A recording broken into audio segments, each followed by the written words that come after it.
Good morning. Mga boss, maaga po tayo. Time check 6:45 AM. Dito muna tayo sa mga boss, sa 10 unit commercial space project. Ayan ang lakad natin ngayon sa Pangasinan. Dito pala siyempre, nandito na tayo sa San Fernando, and then Pangasinan po tayo. Payday po ngayon, so wala natin magpunta ron. Aga pa.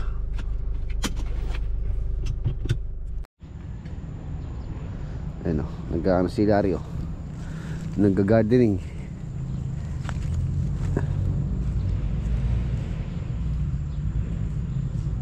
Yung ano, yung talong po. Yung talong nito, yung kasabay niyan sa bahay, ang lalaki na ganyan na.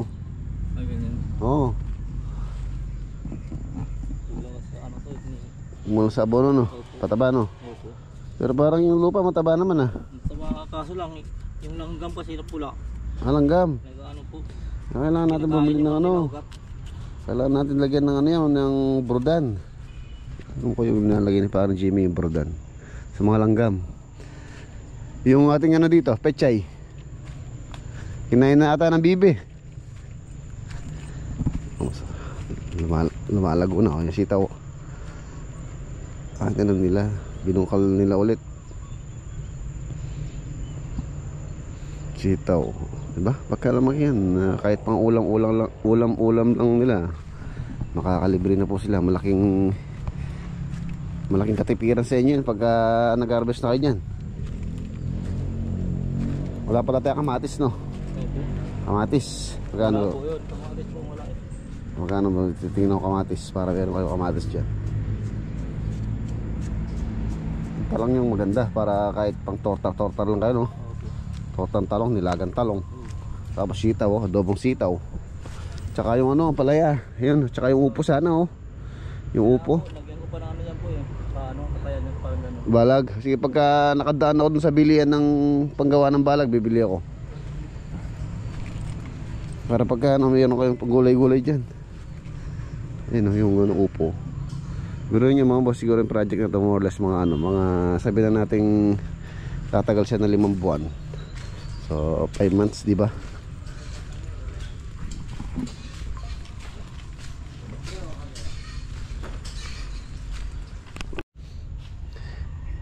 Tsaka pala pang spray, no Larry? Pang spray. Opo boss, wala po eh. Hindi, meron na ako ano dyan, walang gamot lang, gamot, no? Magkano bili akong gamot? Meron po sinay nila.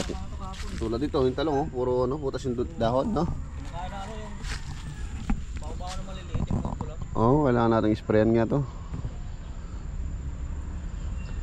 Yung mga boss, puro ano po, puro butas. Lalo na yung sitaw nyan. Yung sitaw, patabaan mo rin. Yan, na yan. Pagka nakatikim ng pataba, sisikad na yan.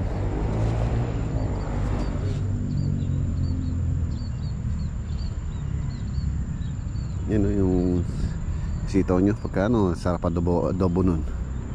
Adobong sitaw, nilagang sitaw, tsaka talong, oh. Tapos saka lang ano, ginamos.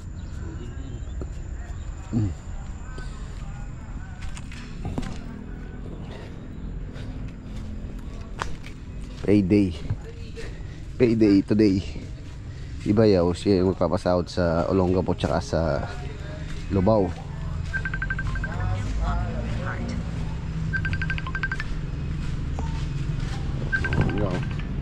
Hotdog.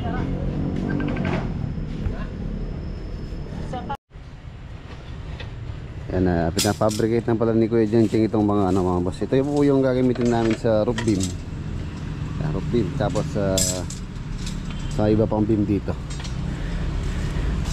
Ayan, ang tawag pala dito splint beam.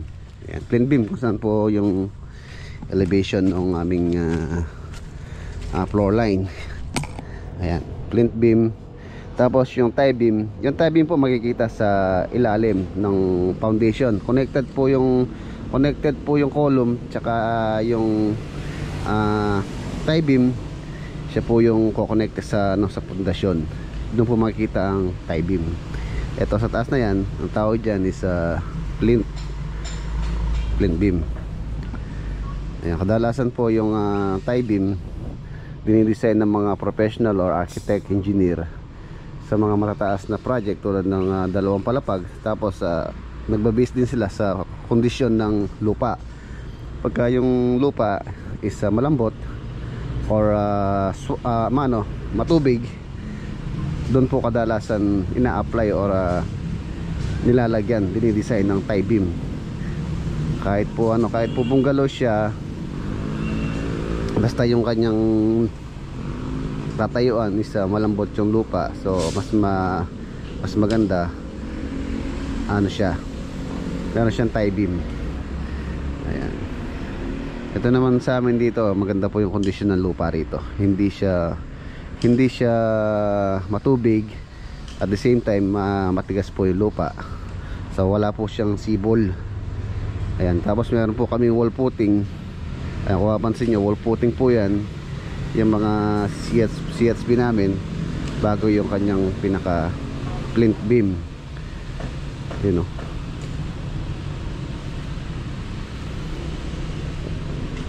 So bali yung magiging nakahang lang dito, yung pinaka partition na lang dito sa may likuran, which is hindi naman masyadong mabigat naman po yung load na dadalhin nito.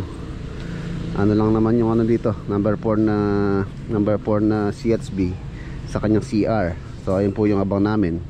So mahuhuli na lang po yung pagka po natambakan na yan, doon po namin ilalagay yung pinaka ano niya, plinth. Ayun na, halos sa ilang unit na ba? 1, 2, 3, 4, 5, 6. Nasa panganim na pala sila. So by next week po, pwede na po kami magtambak dito.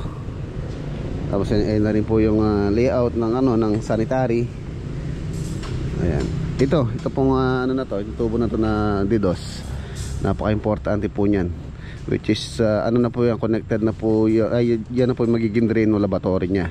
Tapos yung aangat sa taas, napaka-importante po ng ventilation na yan.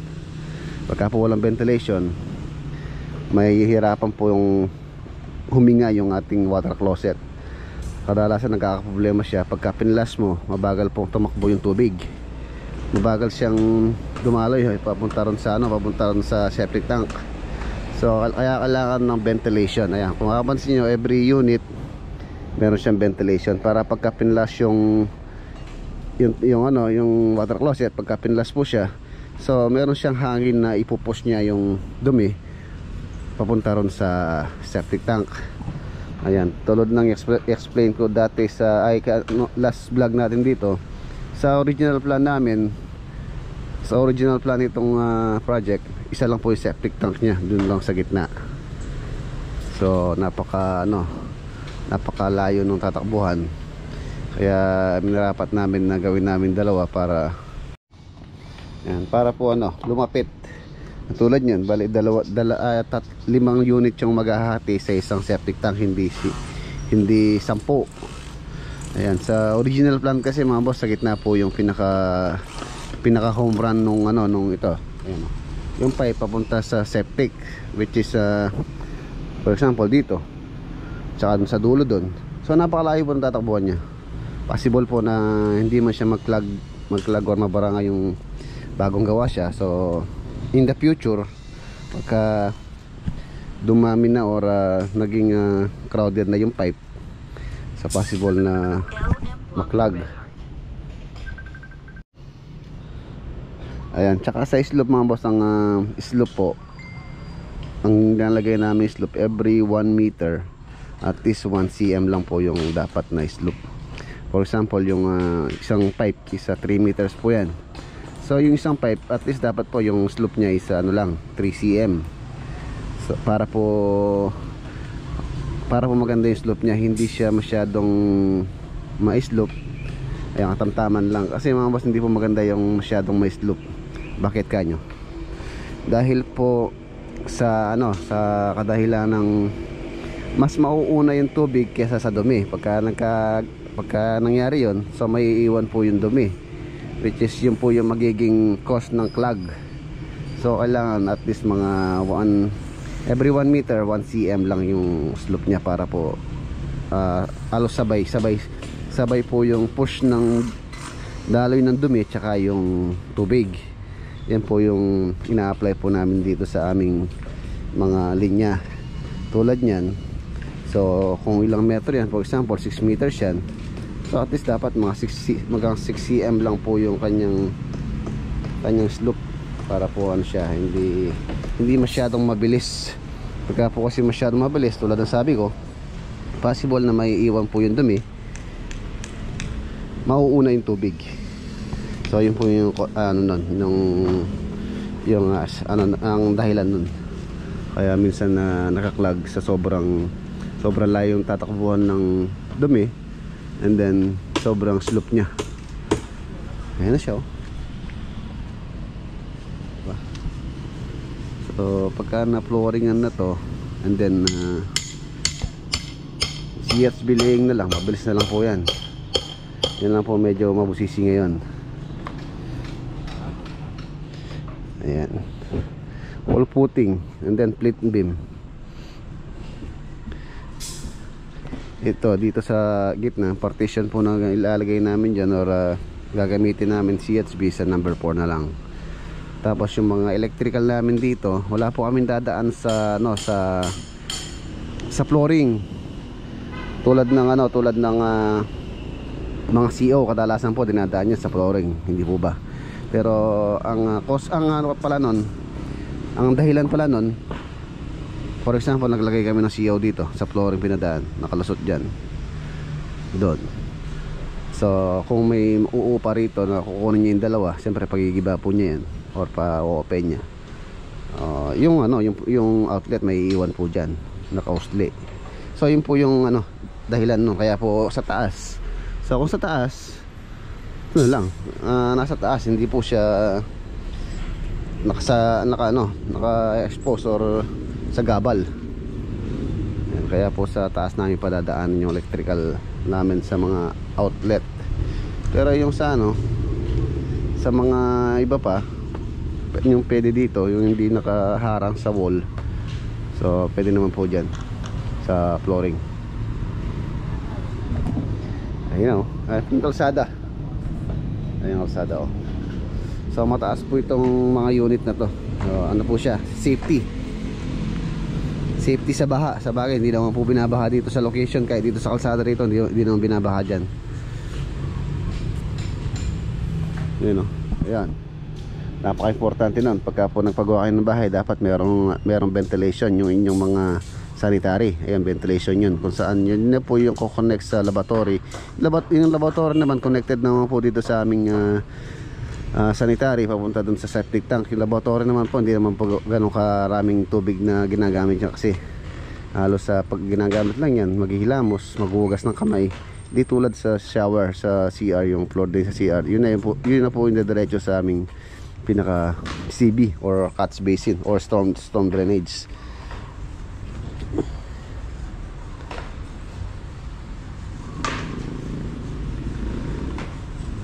Okay. Ayos. Okay na.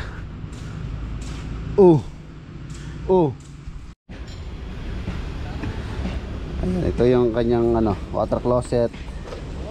Tapos ito po ito na clean out, para if ever na magka-problema, so meron tayong access para i-declogging or sundutin. Ayan, napaka-importante din po nun. Kailangan meron din po nun pagka po naglilinya kayo ng mga tubo. Tapos ang pala mga boss, ang isa pa sa ganitong paglilinya, sa mga nakahigang ganyan, kung mapansin nyo, wala po kami ginamit na elbow na diretso, or yung gano'n, tulad nun, yung 45 degree na elbow. Halos yung ginamit namin sa 1/8 bend, tulad nun. So dapat po wag kayong gumamit ng gano'n sa mga nakahiga. Yan, tulad nun sa water closet, okay lang po yan, dahil diretso na po yung tumigyan. Tapos doon, imbes na tulad dito, imbes na i-elbow natin to, ito kasi ito yung magiging ano din dito, ito yung pinaka home run eh. So kailangan meron din siyang access para pagka nag-clog meron din siyang ano, access na declogging or sundutin. Ayun, mapapansin nyo, ito po yung kanyang pinaka home run kung saan tatakbo yung pinaka main niya, tatakbo dun sa septic tank na yan. Ano yung septic tank niya, halos nasa gitna nitong 1, 2, 3 third unit. Then ganun din dun. So kaya po dalawa yung aming ano, dalawa po yung aming septic tank para hindi ganun kalayo yung tatakbuhin. So hindi tulad nung nasa original plan kasi mga boss, yun nga, magkakaproblema po yun in the future. Hindi man ngayon, pero in the future po magkakaproblema yan. And then itong mga nakaano na yan, ibubusan po yan bago tambakan. Ayun doon, nabusan na nila para pagka po kasi nag-compact tayo dyan, dapat ano, hindi maano yung tubo, hindi siya bababa. Ayan, kaya po kailangan din matatag yung kanyang papatungan. Ayan, naka 1/8 bend, maliban lang dito sa water closet na diretso na kasi ito. Yan, para yung ating snake wire na pangsundot is dire-diretso. Puro Y, 1/8 bend na ano, PVC pipe na orange. Tapos sa mga natatabunan pala na ganito, at least gumamit po kayo 1000 series sa mga matatabunan. Sa mga expose, okay lang po yung 600. Yung 600 series naman kasi pag expose siya, madali naman siyang i-repair. Hindi tulad to, pagka natabunan po yan, hindi mo makikita.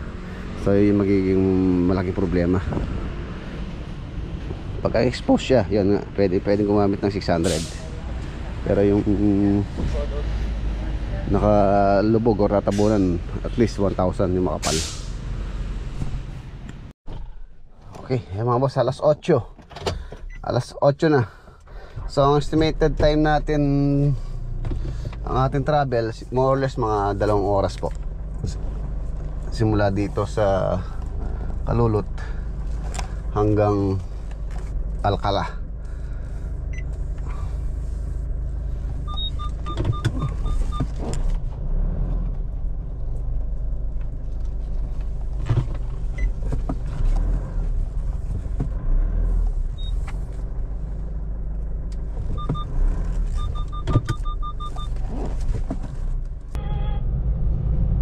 Welcome to Alcala, Pangasinan. Ayan mga boss, after mag 1 and 45 minutes, 1 hour and 45 minutes, nandito na po tayo sa may Alcala, Pangasinan from Pampanga.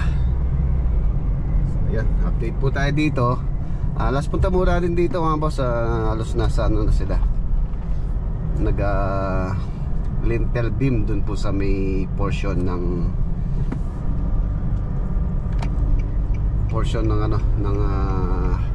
high ceiling. So silipin natin ngayon if nakapag-ano na sila dun, nakapag roof beam. So pagka okay na yung roof beam natin, pwede na tayong mag roofing framing. So tingnan natin para po makapag-ano na tayo, makabili na tayo ng materials para sa roof framing muna tayo. Okay. Ayan mga boss, touchdown dito po sa project. You know. Ayan mga boss, Alcala project. Ayun, ito po nga dito sa may sa may lower roof. Okay na po yung roof beam dyan. So ayun na lang prepare namin yung sa may high ceiling, kung saan na yun yung perspective. Ayun, okay, yung actual. So malapit na pong lumitaw or mabuo yung kanyang structural. And then yung bubong niya dito sa may harapan, yun madali na lang naman po yun sa may harapan, sa may ports. Ayun,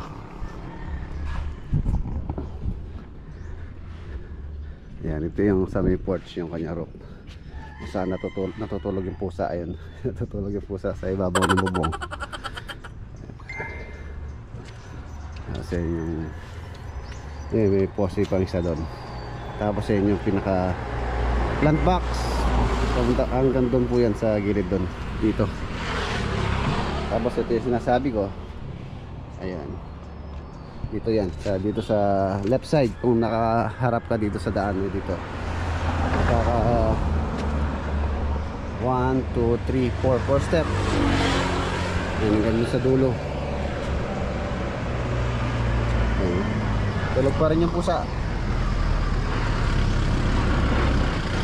So yun, ano po siya, dalawang layer po siya, or a shed type yung bubong, or skillion type.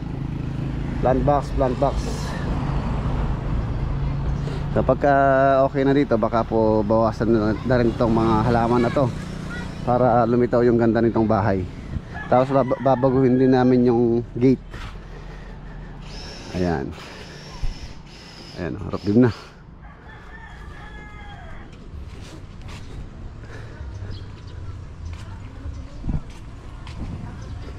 Hanggang next week siguro mabuo na to. Ayan, alas na nagbubuos po sila ng beam. Ay, bali double beam siya mga boss. May beam siya rito, and then beam ulit sa taas. Yung pong pinaka lintel beam niya, isa talagang ginawa na naming beam. Hindi na po siya lintel, beam na talaga. Paikot siya. Paikot dito sa bahay, connected dun sa may roof beam nung lower roof. Yun, tibay oh. Bukas pati po itong sliding door dito sa window. So bukas din po yan. 3 meters ang height po nito sa finished floor line. 10 feet, tapos meron siyang fixed na 2 feet, and then yung kanyang pinaka sliding nasa 8 feet. Ganon din dun sa main door, meron po siyang fixed. Tapos double swing yata to, kung di ko nagkakamali. Yung pintuan po doon na 1.5 po yun. So 75 yung kanyang dalawang pintuan na swing. Dito meron beam dyan, tapos beam ulit sa taas.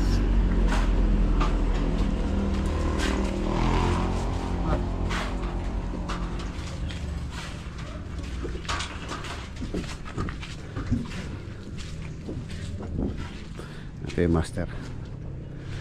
Ano, malaki po itong master bedroom, malawak. Tapos ito yung kanyang private na CR. Ayan, ito yung CR nya. Ayan, malaki din po yung CR nya. Vanity, water closet, shower area. Tapos meron siyang corner window, then window dito. Itong dito, firewall. Then ito na to, storage. Ito yung isang bedroom. So meron din siyang isang window doon. Kaya po nilagyan namin dahil isa lang yung kanyang window. Dito po kasi firewall na po ito. Yung CR, common CR, meron din window. Tsaka to, window din. Itong CR na, itong CR, itong kwarto na halos malaki din po itong kwarto niya. Tapos ito susunod na malaki, and then pinakamalaki. Yun nga, small, medium, large siya. Tapos ito yung kitchen area. Ayan, kitchen po dyan, dining, and then living dito. Magiging pinaka main door po kasi nila halos ito yung magiging pinaka main door. Dahil dito dito kasi main door din naman to, tapat sa kalsada, pero yung layout kasi ng bahay mga boss, pagpasok mo doon, kitchen kagad dito. So living, so ayan, dining, living. Doon po kasing garahe, so pagkapasok nila, dito na sila papasok. Either na merong mga bisita na lang dito manggagaling.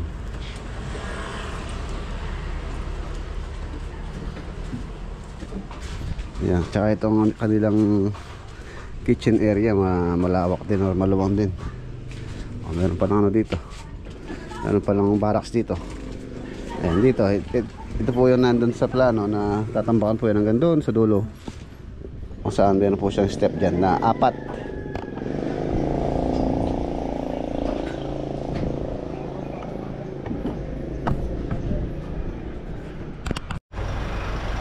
Eh mga boss, okay na. So ano na, anong oras ba? Mag-alas 12 na. Di ka, wait ah. Lalaban mo bukas yung manok na pula. Oo, manok. Pero sinangalagang ano dito, manok ilalaban daw bukas. Manok na pula. Si Tata. Ayun, masiwan na natin sila. Bali yung pumaiwan dito mag-straight yan.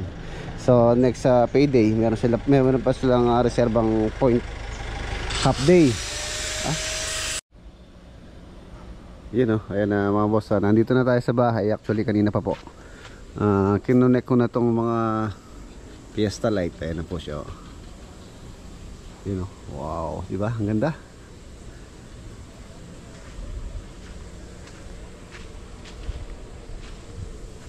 Tapos meron tayong bisita. Nandito si Marlon tsaka yung kanyang misis. Wow, para maliwanag dito. Ayan, napakaliwanag po rito sa farm pagka ganitong nakabukas yung mga ilaw. Yun o.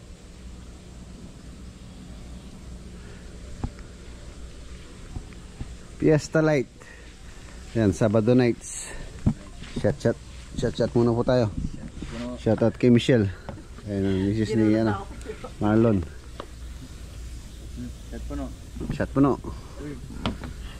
Pulutan namin yung binili ko sa Subic, yung puso ng saging. Yan, niluto po ni Lolo Boy kanina. Yun o, puso ng saging. Hisig.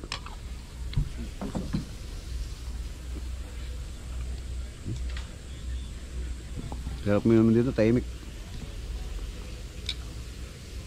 Tahimik.